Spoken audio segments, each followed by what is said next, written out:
থাকবে।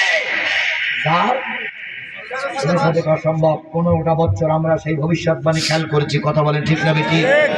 উনি বলেছেন আমাদের মৌলবাদ মৌলবাদ বলে গালিগালাজ করো না, আমরা 12.5 কোটি আছি গাছের মুড়ির জায়গায় গোড়ায়। আর তোমরা কিছু আগাবাদী আছো গাছের বাতায়, বেশি লাফালাফি করবা না, গাছের গোড়া ধরে নাড়া দিব। মামুর বাড়ি দিল্লি থেকে বলবা কিয়ামতের আগে আর আসতে পারবা না। কাজে লেগেছে না লেগেনি? লেগেছে না লেগেনি?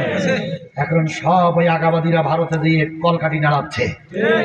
আল্লামা সাঈদীর সব ভবিষ্যৎবাণীগুলো যদি কাজে লেগে থাকে, তাহলে এখন ভারত তোমাকে আমরা বলে দিতে চাই, আমার দেশ খুব বেশি বড় না, পারমাণবিক বোমা আমাদের নাই, অ্যাটম বোমা আমাদের নাই, মারণাস্ত্র আমাদের নাই, কিন্তু আমাদের দুটো জিনিস আছে।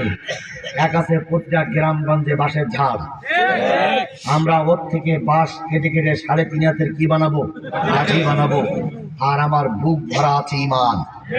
কথা বলেন কি আছে ঈমান? আমার বুক ভরা আছে কি? তুমি ভারত, তোমার সৈন্য, তোমার লোকজন মারা গেলে যাবে জাহান্নামে।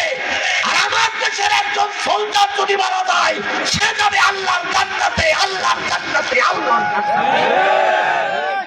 সুতরাং আমরা শেষ রক্তবিন্দু দিয়ে ভারতের সঙ্গে মোকাবেলা করবো, তবু জীবনে বেঁচে থাকা অবস্থায় ভারতকে 1 ইঞ্চি জায়গা ছেড়ে দেবো না। আপনারা কি সবাই একমত?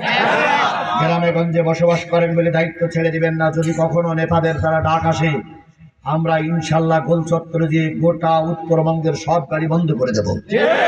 আমরা বাংলাদেশকে বুঝাবো, না খেয়ে থাকতে রাজি, একটা কাপড়ে মাসের পর মাস চালাতে রাজি, তবু ভারত তোমাদের মতন কাপড়ের কাছে আমরা মাথা নত করতে রাজি না, মাথা নত করতে রাজি না, মাথা নত করতে রাজি না।